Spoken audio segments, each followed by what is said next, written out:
Nós estamos iniciando a série, essa do seu boletim, chamada Mais que um Carpinteiro, baseada no texto de Mateus, quando Jesus vai ensinar na sua terra, ou seja, na terra em que ele cresceu, em Nazaré, e as pessoas disseram: mas este não é o filho do carpinteiro? Não se chama sua mãe Maria, seus irmãos Tiago, José, Judas, Simão?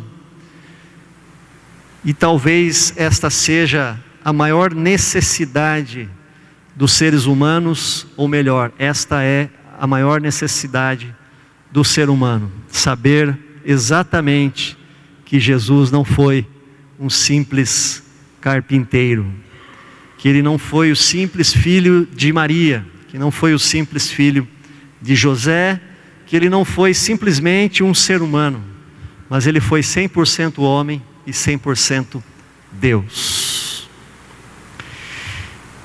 Pela manhã nós falamos mais que um carpinteiro, um mestre, e hoje, mais que um carpinteiro, o pão da vida.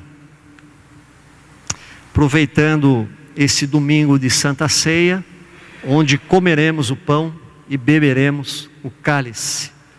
E o texto diz assim, João 8:35, depois nós pulamos, é o mesmo discurso de Jesus, nós pulamos para o versículo 53 e 54. Diz assim: declarou-lhes, pois, Jesus: eu sou o pão da vida, o que vem a mim jamais terá fome, e o que crê em mim jamais terá sede. Então Jesus disse: eu afirmo a vocês que isto é verdade, se vocês não comerem a carne do Filho do Homem e não beberem o seu sangue, vocês não terão vida. Quem come a minha carne e bebe o meu sangue tem a vida eterna, e eu o ressuscitarei no último dia. Em outubro de 1972, um avião da Força Aérea Uruguaia caiu na Cordilheira dos Andes, e desta queda das 45 pessoas que estavam a bordo, entre tripulantes e passageiros, 16 sobreviveram. Como ele caiu e não bateu praticamente em nenhuma rocha, havia muitos sobreviventes, vários sobreviventes, mas alguns morreram dias depois. Até filme foi feito sobre esse acidente. Se não me engano, eu assisti esse filme, era ainda, não sei se era criança ou se já era adolescente. Se não me engano, o título era Os Sobreviventes dos Andes. Um filme chocante. É um drama, um dos filmes mais difíceis que eu já assisti. Como eles sobreviveram? Vocês que assistiram o filme ou leram a história sabem que eles só não morreram porque eles comeram carne humana, a carne congelada dos seus companheiros de viagem. Depois aguentaram 69 dias esses 16 sobreviventes. 2 deles conseguiram fazer uma caminhada de aproximadamente 10 quilômetros, chegaram num vilarejo, e aí a ajuda veio através do exército chileno. Eles estavam indo para o Chile, era um time de rugby que ia disputar uma partida no Chile, e caiu na cordilheira um pouco antes da chegada. Queridos, da mesma maneira, esse texto, ele é de certa forma intrigante. Tão intrigante que causou uma confusão com o povo quando Jesus pregou esse sermão. No versículo 66, se você olhar para a sua Bíblia, depois desse discurso, muitos dos discípulos de Jesus o abandonaram. Jesus vira para os 12 do colégio apostólico e diz a eles: vocês também vão me abandonar? E aí Pedro, como disse pela manhã, representando ou falando pelo colégio, ele disse: para quem iremos, se tu tens palavras de vida eterna? Mas se você olhar no início do capítulo 7, diz que Jesus deixou de andar pela região da Judéia, porque queriam matá-lo. Então Jesus ficou aquele tempo, depois dessas palavras, no norte, na Galiléia. Para o judeu, falar em comer carne humana ou beber sangue era um sacrilégio, algo totalmente escandaloso, para nós também, obviamente. Mas o que Jesus quis dizer com essas palavras? Logicamente que ele não queria dizer aqui a carne ou o sangue fisiológicos, porque ele também não estava falando da vida biológica ou fisiológica. O texto no Novo Testamento grego traz uma palavra que traduzida aqui é vida, mas vida espiritual e não a vida biológica. E no versículo 33 ele diz: eu sou o pão da vida, eu sou o pão da vida espiritual. No versículo 51, Jesus explica que o pão que eu darei pela vida do mundo é a minha carne. No versículo 51, Jesus relaciona o pão com o seu corpo, o pão com a sua carne. Portanto, Jesus diz no versículo 53 que nós lemos: se vocês não comerem a carne do Filho do Homem e não beberem o seu sangue, vocês não terão vida. Quem come a minha carne e bebe o meu sangue tem a vida eterna, e eu o ressuscitarei no último dia. Resumidamente, Jesus está dizendo o seguinte: você quer ter a vida eterna? E a nossa vida só faz sentido se nós crermos na vida eterna, porque por essa vida terrena não faz nenhum sentido. Você luta, você corre, você se esforça, você ganha dinheiro, você constrói um império, e esse império começa a escorrer das suas mãos quando a idade chega.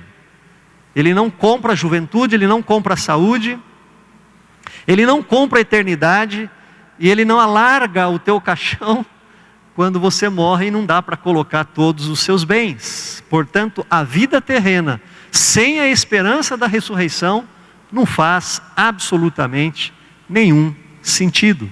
Senão nós haveríamos tão somente de nascer para morrer. Por isso que Paulo diz: se nós cremos que Jesus Cristo não ressuscitou, nós somos os mais miseráveis dos homens, os mais infelizes dos homens. Então Jesus está dizendo: você quer ter vida espiritual, você quer ter uma vida com Deus, você quer ter uma vida com Deus dentro de você, você quer ter entusiasmo, Deus dentro de você, alegria, esperança, você só terá isto comendo da minha carne e bebendo do meu sangue. Agora, como comer da carne de Cristo e beber o seu sangue? Jesus não falou essas palavras de modo literal, e sim espiritual. Mas como de modo espiritual se dá esse processo de comer a carne de Cristo e beber o seu sangue? Jesus explica isso no versículo 35 que nós lemos. Ele diz: eu sou o pão da vida. Quem vem a mim jamais ou nunca mais terá fome, e quem crê em mim nunca mais terá sede. Queridos, para nós comermos a carne de Cristo e bebermos o seu sangue de um modo espiritual, mas ao mesmo tempo real, nós precisamos tomar duas atitudes importantes que esse texto nos ensina. Ele diz: quem vem a mim e quem crê em mim. Você pode comer deste pão espiritual indo a Jesus e crendo em Jesus. E aí uma pergunta: você já foi a Cristo? Você já creu em Jesus Cristo? Obviamente você vai responder: pastor, eu estou aqui na igreja. É óbvio que eu creio em Jesus. E óbvio que eu já fui a Cristo. Ok, mas vamos tentar aprofundar o que significa ir a Cristo e crer em Cristo. A história não nega a existência de Jesus. Jesus Cristo dividiu a história antes de Cristo e depois de Cristo. Anno Domini, ano do Senhor Jesus Cristo. Mas grande parte da população vive ou toma decisões como se Jesus não existisse, ou não tivesse a mínima influência na sua vida e nas suas decisões. O que significa ir a Cristo? Primeira coisa que eu quero desmistificar é que ninguém vai a Cristo. Ninguém vai a Cristo. Absolutamente ninguém pode ir a Cristo. Mas é levado a Cristo. Dá uma olhada no versículo 44 de João 6. Você que está com a Bíblia aberta. Jesus está dizendo assim: só poderão vir a mim aqueles que forem trazidos pelo Pai. Só pode vir a mim aqueles que forem trazidos pelo Pai. Nós somos levados a Cristo, nós somos empurrados em direção a Cristo. O testemunho de John Stott, que escreveu muitos livros, num desses livros, ele dá o testemunho da sua conversão. E ele começa dizendo assim: eu não sou cristão porque nasci num país cristão, ou seja, a Inglaterra.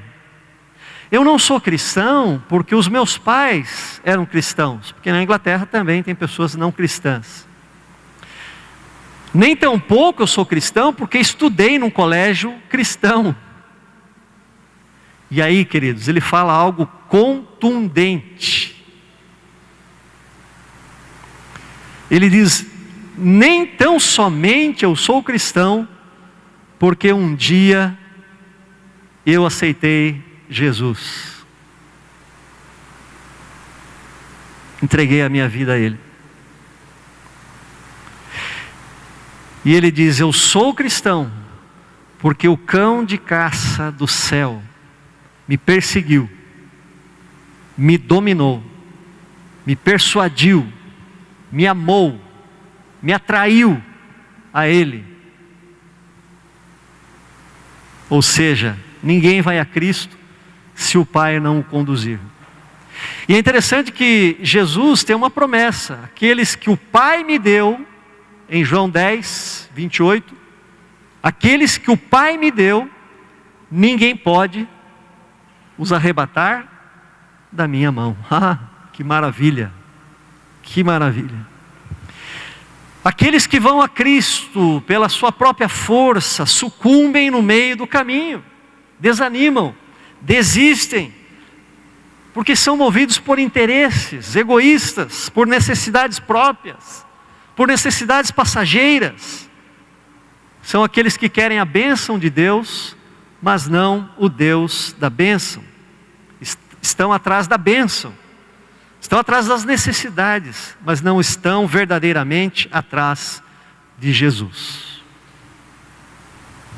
Agora, aqueles que são levados a Cristo pelo Pai, esses, de fato, esses estão desejando verdadeiramente esta vida espiritual, querem de fato seguir a Cristo, porque já estão sendo compungidos, seus corações estão sendo persuadidos, estão sendo tocados pelo amor do Pai. E esses desejam então imitar a Cristo, querem comer do genuíno pão espiritual que sacia toda fome da alma. Queridos, perceba que Jesus diz no versículo 35, eu sou o pão da vida, quem vem a mim nunca mais terá fome. A primeira palavra que Jesus diz não é para crer, mas é para ir a Ele. Jesus primeiramente deseja que nós nos acheguemos a Ele. Ele nos desafia a ir a Ele. Ele quer, em primeiro lugar, que você o conheça, que você caminhe com Ele. Olha que interessante e maravilhoso isso. Jesus não exige fé de ninguém antes de conhecê-lo. Antes de você prová-lo, antes de você testá-lo. Isto é maravilhoso, porque Jesus não nos pega pelo pescoço e diz, creia em mim. Não, Ele diz, venha, me conheça, veja quem eu sou, caminhe comigo.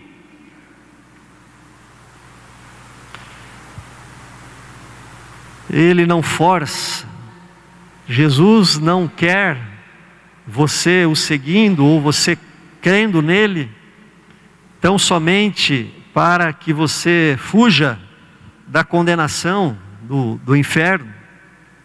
É certo que o texto diz que aqueles que não comerem da sua carne e beberem do seu sangue não terão a vida. Então existe aí um juízo implícito nas palavras de Jesus. Também naquelas famosas palavras de Jesus em Marcos 16, 15, e de pregar o Evangelho a toda criatura. Quem crer e for batizado será salvo, quem porém não crer já está condenado, porque nós nascemos pecadores. E o salário do pecado, diz a Bíblia, é a morte. Mas Jesus não quer absolutamente que nós o aceitemos por medo do inferno. Então Jesus nos convida a chegarmos a Ele para segui-lo. É um convite, semelhante a um convite lá de Mateus capítulo 11, vinde a mim todos vós que estáis cansados e sobrecarregados e eu vos aliviarei. Vocês precisam aprender comigo porque sou manso e humilde de coração.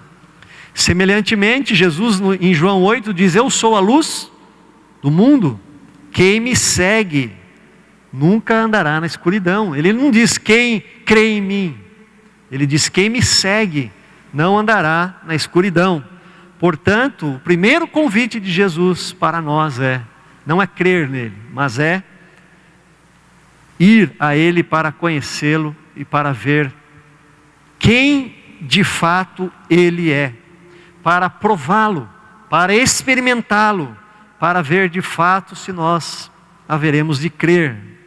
Que maravilha! Essa liberdade que Jesus nos dá. Jesus não nos intima pela força, não nos intima pela condenação, mas pela liberdade de uma consciência livre, de uma consciência racional, de uma consciência inteligente, que vê coerência nos ensinos e na vida de Jesus, para depois segui-lo e crer e recebê-lo como Senhor e como Salvador. Mas então o que significa ir a Cristo? Significa atender a esse convite. De alguma maneira, em todo lugar, em toda a terra, Jesus convida alguém para segui-lo. De alguma forma você já recebeu um convite para seguir a Jesus. O fato de você estar aqui já é um indício disso. pode ser um convite para vir à igreja, pode ser um convite para participar de uma reunião de oração, de um estudo bíblico, de um discipulado, de um chá para mulheres, enfim, de uma palavra para homens. Esse convite às vezes chega à mão de uma pessoa através de um livro. Através de um livro, a pessoa lê um livro e ali as palavras daquele livro saltam aos olhos. É Jesus convidando aquela pessoa para segui-lo. Há diversas formas. O sofrimento é uma forma também de Deus gritar ao ser humano dizendo: eu te amo, eu existo, vinde a mim. O C.S. Lewis, que diz isso num dos livros dele, Deus sussurra em nosso prazer, ele fala baixinho, mas no nosso sofrimento ele grita alto, porque o sofrimento faz-nos olhar para cima e abrir os nossos olhos, os nossos ouvidos. Ele nos empurra muitas vezes em direção a Deus, buscando o socorro. Enfim, as pessoas recebem um convite quando de repente são ajudadas pela obra social da igreja, são alcançadas com uma ajuda financeira, social, material, enfim, de alguma maneira nós recebemos esse convite durante a nossa vida. Eu nasci no hospital, mas já era cristão. Nasci na igreja. Nunca saí da igreja. Mas um dia eu ouvi muito claro na minha mente, Jesus disse: se você quer me seguir ou quer me abandonar, decida, porque você está fazendo as duas coisas. Não dá. Esse foi o convite de Jesus. E eu falei: para quem eu irei, se tu tens as palavras de vida eterna? Ali foi a minha entrega a Jesus, a minha salvação. Agora, ir a Cristo significa também, de um modo menos passivo, em que nós recebemos esse convite, significa buscá-lo intencionalmente. No nosso país, o Brasil é um país de fundamento cristão. Praticamente a maioria das pessoas a maioria teve, uma base religiosa, conhece a Bíblia e sabe que a Bíblia fala a respeito de Cristo. Então, ir a Cristo também significa buscá-lo intencionalmente.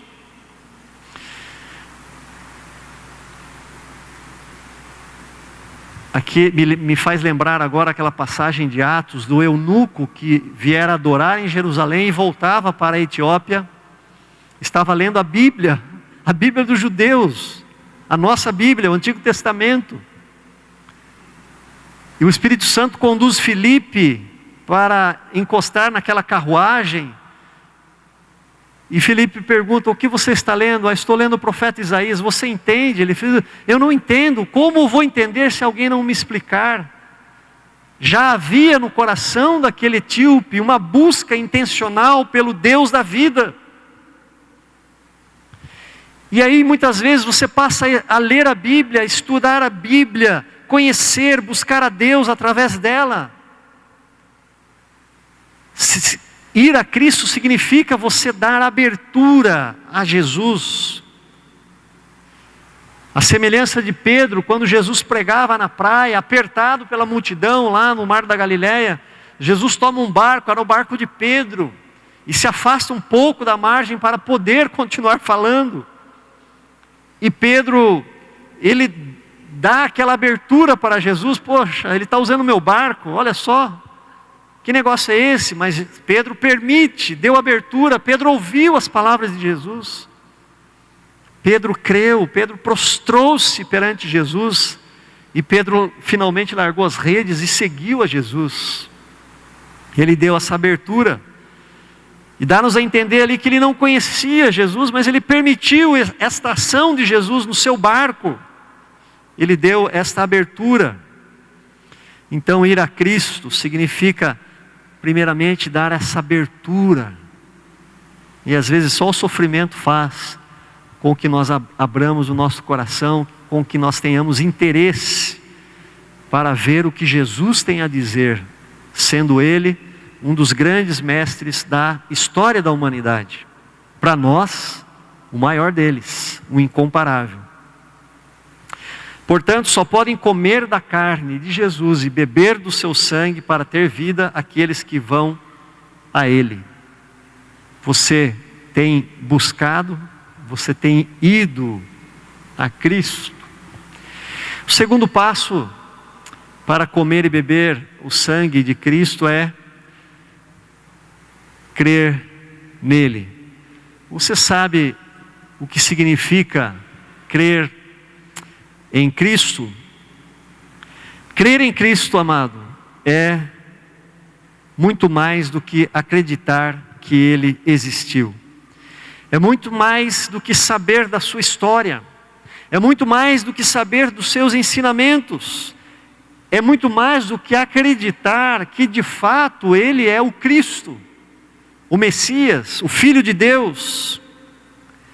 É mais do que acreditar que Ele não foi somente humano, mas o Deus encarnado, divino e humano. É mais que isso. Crer em Jesus significa reconhecer a nossa insuficiência em ter uma vida plena, completa, satisfeita. Crer em Jesus significa reconhecer que as decisões tomadas, que os caminhos trilhados, que as ideias pré-concebidas e concebidas não nos levaram a uma verdadeira vida. Não nos deram o principal, que é o sentido da vida, o propósito da nossa vida. Não nos deram aquilo que o ser humano mais busca em sua vida terrena, aquela paz interior, aquela paz em nossa alma. Quando nós reconhecemos esta insuficiência humana, aí então nós cremos em Jesus e fazemos dele o nosso Redentor. Nós estendemos as mãos e nós pedimos: salva-me, porque eu estou perdido. Crer em Jesus significa colocá-lo como governador da nossa vida, como Senhor da nossa vida.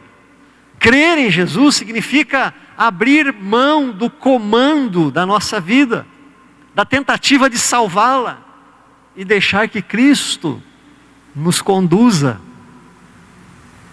E esta é a decisão mais difícil para o ser humano entre todas que ele pode ter. Crer em Jesus significa não somente saber que somos pecadores, mas significa entender que nós somos pecadores e nós nos sentimos pecadores, miseráveis, diante desta santidade de Deus. Significa aceitar, mesmo a contragosto, porque diante das pessoas nós não fazemos isso, que nós somos orgulhosos, que nós somos invejosos, que nós somos maliciosos, que nós somos mentirosos. É reconhecer o quanto nós colocamos máscaras. Eu também, você também, nós, para tapar a nossa maldade, as nossas reais intenções. Isso significa crer em Jesus. Esta fé em Jesus nos leva a enxergar estas coisas. Crer em Jesus significa reconhecer o imerecimento de cada um de nós, de nos aproximarmos desse Deus santo, maravilhoso, majestoso. Significa reconhecer que nós não temos capacidade em nós mesmos de merecer ou de herdar a vida eterna. Crer em Jesus significa entender que Ele, ou melhor, o que Ele fez na cruz do Calvário. Ou seja, Ele pagou os nossos pecados, porque por nós jamais conseguiríamos, porque sempre nós continuamos a pecar.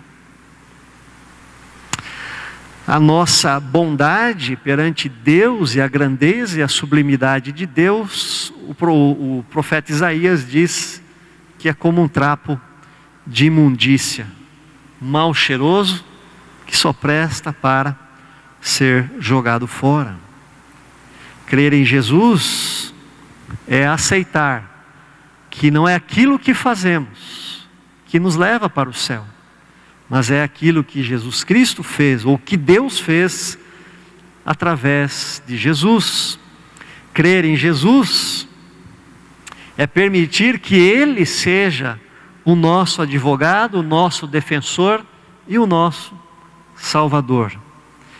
Crer em Jesus é permitir que a bondade dEle permeie, envolva toda a nossa vida, de tal maneira que nós reproduzamos o seu caráter, de tal maneira que nós sejamos transformados.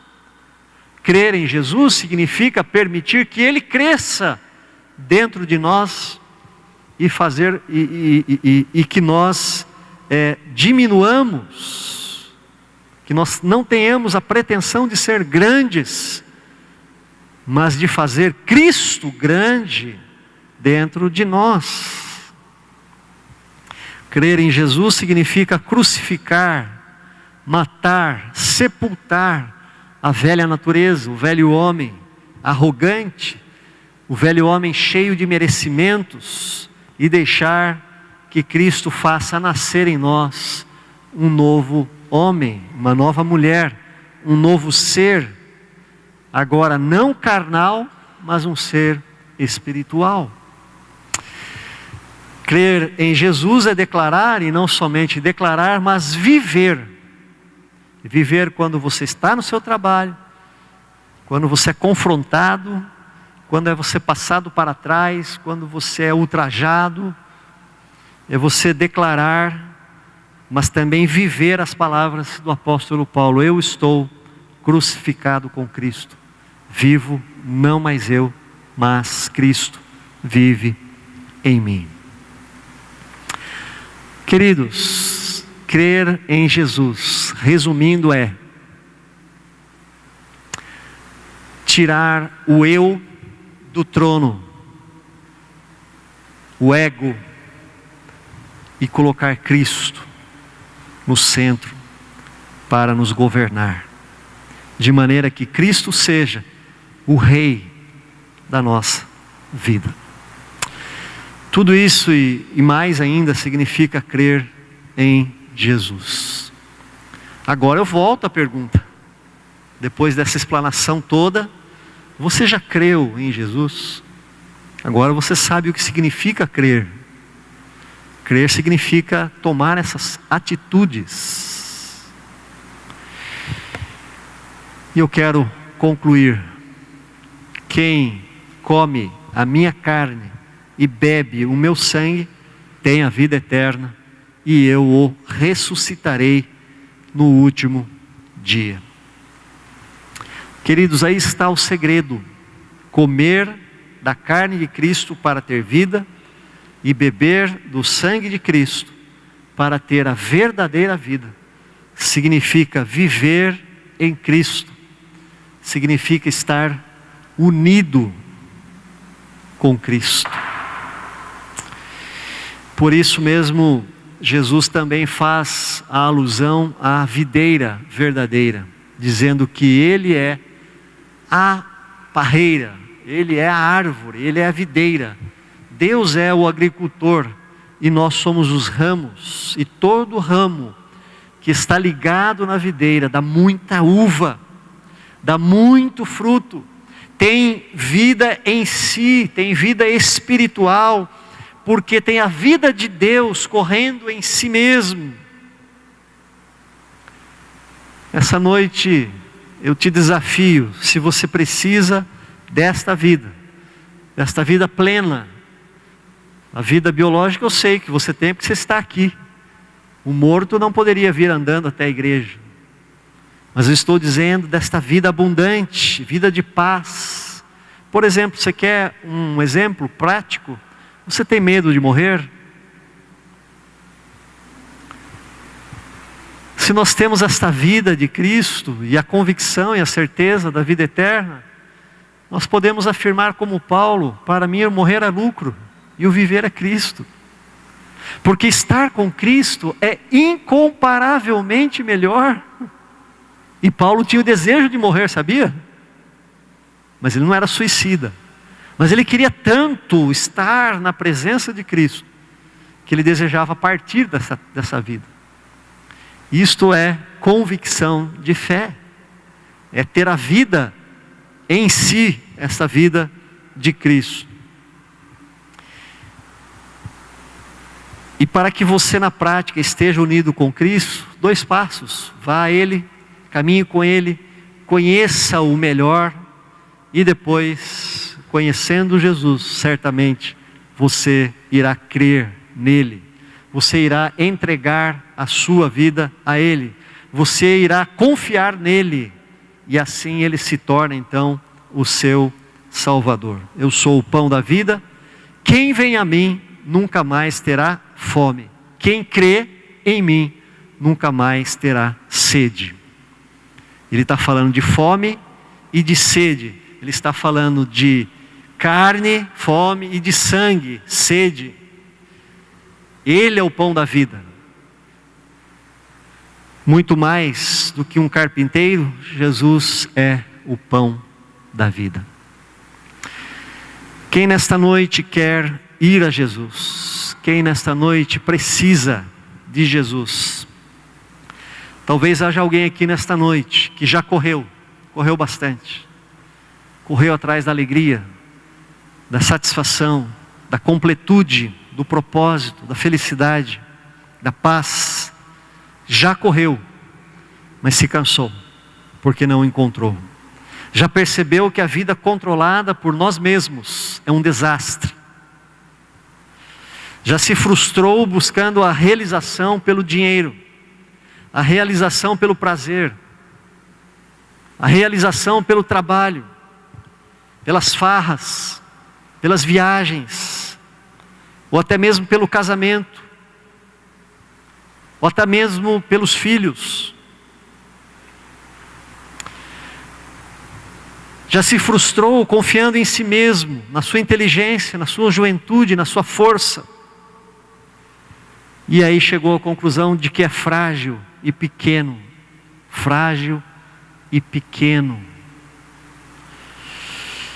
Quem nesta noite quer ter uma vida nova por meio de Cristo? Quem nesta noite quer se reconciliar com Deus?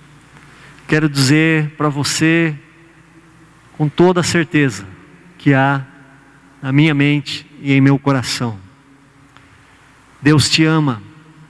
Deus te ama. O amor que você procura, você encontra tão somente nele.